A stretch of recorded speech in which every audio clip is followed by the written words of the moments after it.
Justin. How are you? Doing good, Kemba. How are you?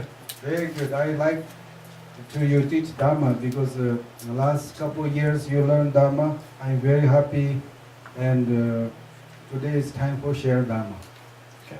And be exactly Buddha. Happy to do that. So my name is Justin. I'm from Las Vegas.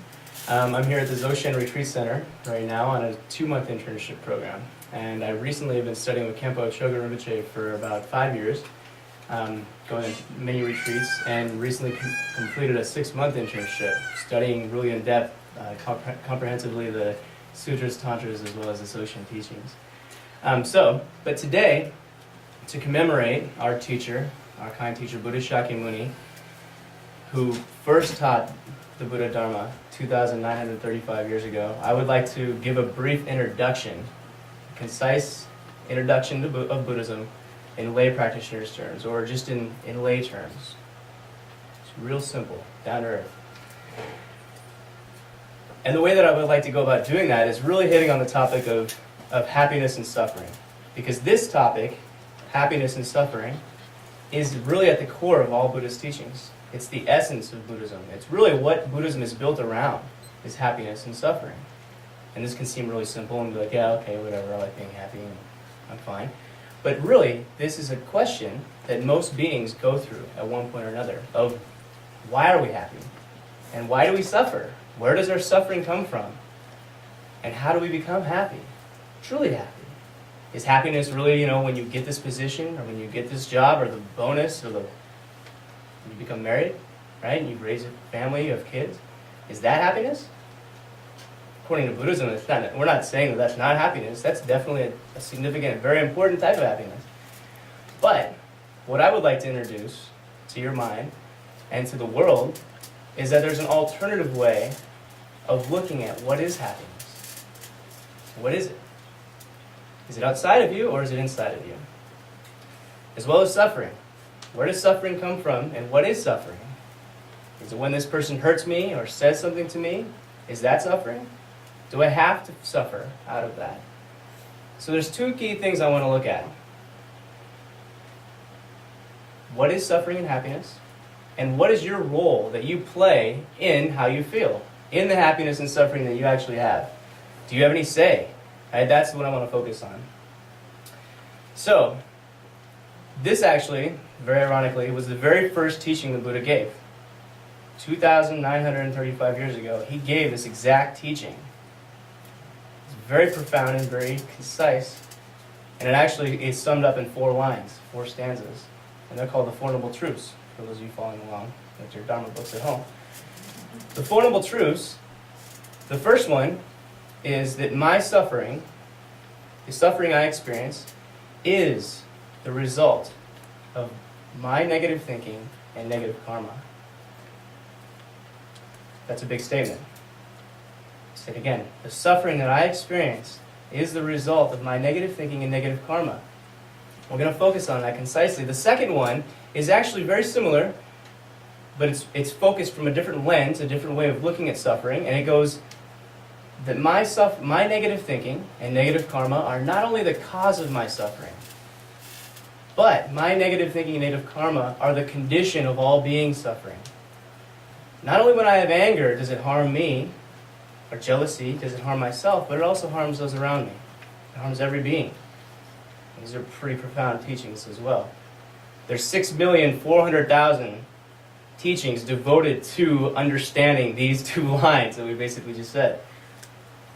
On the flip side of happiness, because happiness and suffering are like 2 sides of a coin, is you have the inverse. You have the exact inverse.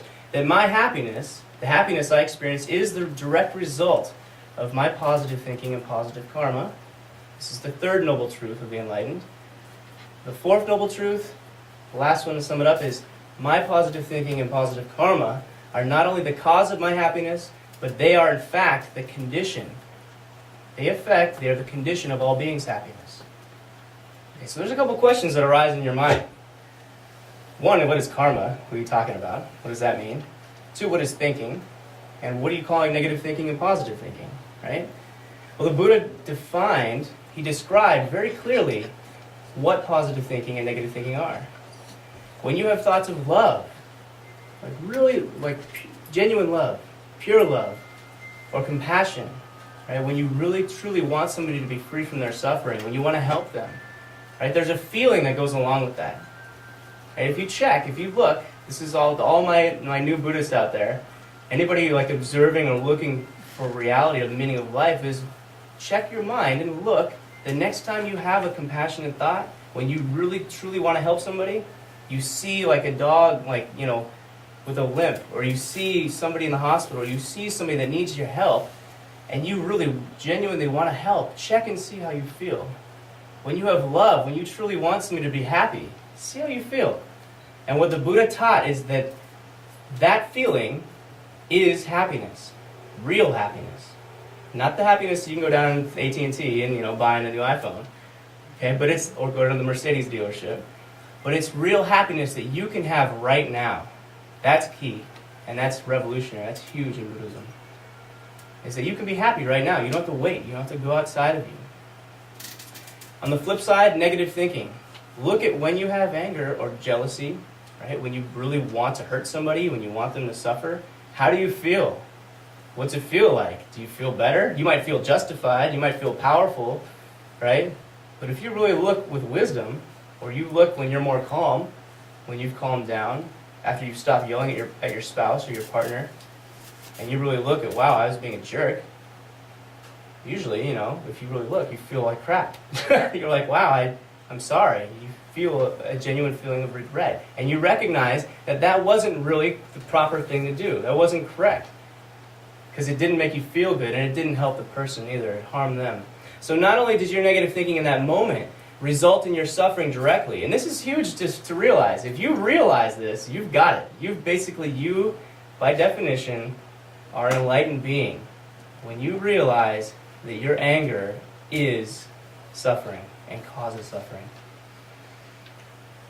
So if you see this, this is huge. Not only does it harm you, though, it also harms the other person and harms all those around you. And you can keep expanding further and further and further to see that not only does it harm your family, your spouse, right, your neighbors, your community, but really the whole world. There's a great student in here who just talked about greed and how it contributes to the greed of the society, greed of the world, right? That energy that you're putting out there definitely does affect others. That is part of the Four Noble Truths. So, today, I really just kind of wrapped it up right in that statement. That covers all of the topics that I wanted to cover. Is what is suffering? What is happiness? Why do you become happy? Why do you suffer? And what role do you play in the suffering and happiness? This last part I want to touch on briefly because I really think it's very important not to misunderstand this teaching by believing that what the Buddha is saying is that if I have cancer, if I get hit by a car, if I have physical suffering, that it's all because it's my fault. In this moment, I had negative thinking, so I get hit by a car. I had negative thinking, so I had cancer right away. That's not the teaching right here. Now you have to look at karma, which I invite you to look at, that when you think something, it has energy. It has power. There's something there that's being produced, and that in itself will have an effect upon you, whether it's now or later. And so that's a big topic in itself, but looking at really right now, if you want to be happy or work through whatever suffering you're going through, increase your positive thinking, decrease your negative thinking, and relax. Thank you very much. I know that you teach many people and help a lot of people. I really like this. Buddhist principles that do not harm yourself and others, and help yourself and others. But how is very important. How we do. That is the keys. We need to decrease negative thinking and increase positive thinking. And Buddha's teaching has amazing technique how to decrease negative thinking and how to increase positive thinking we have. Therefore, please teach Dharma. Thank you very much. You are the holy boy.